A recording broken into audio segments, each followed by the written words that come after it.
Red book లో నేను ఏం చెప్పా, రెడ్ బుక్ గురించి నేను చాలా క్లారిటీ ఇవ్వాలనుకుంటున్నాను ఈరోజు. నా ప్రతి స్పీచ్ చూడండి, ఎవరైతే చట్టాలు ఉల్లంఘించి కార్యకర్తల్ని ప్రజల్ని ఇబ్బంది పెట్టారో వాళ్ళని నేను వదిలిపెట్టాను అని స్పష్టంగా హామీ ఇచ్చాను. మళ్ళీ రిపీట్ చేస్తున్నా, చట్టాలు ఉల్లంఘించిన ఓకే. జోగి రమేష్ గారు అబ్బాయి ఏం చేశాడో ప్రజలు తెలుసుకోవాలి.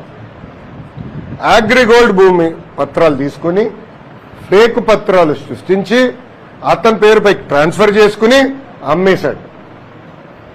అగ్రిగోల్డ్ బాధితులు చాలా మంది ఇప్పటికీ ఇబ్బంది పడుతున్నారు, వాళ్ళకి రావాల్సిన డబ్బులు ఇంకా చాలా ఉన్నాయి.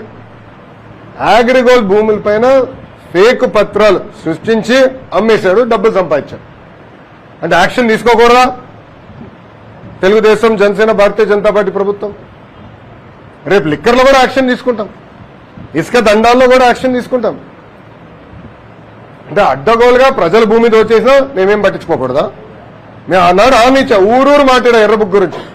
ప్రజలకి నేను హామీ ఇచ్చా, ఎవరైతే చట్టాన్ని ఉల్లంఘించారో వాళ్ళని నేను వదిలిపెట్టే ప్రసక్తే ఉండదు అని నేను ఊరూరు మాట్లాడాను స్వామి. ఎర్ర బుక్ పట్టుకుని తిరిగా చూపించా ప్రజలకి. అందుకే ప్రజలు మాకు అంత అద్భుతమైన మ్యాండేట్ ఇచ్చారు. దాని ఒక్కవల్లే కాదు, అందరం కలిసికట్టుగా పోరాడడం, దాంట్లో భాగంగా రెడ్ బుక్ ఒక మ్యాండేట్ మాకు. నేను ఊరూరు చూపించా రెడ్ బుక్, నేను ప్రతి పబ్లిక్ మీటింగ్ లో చూపించా.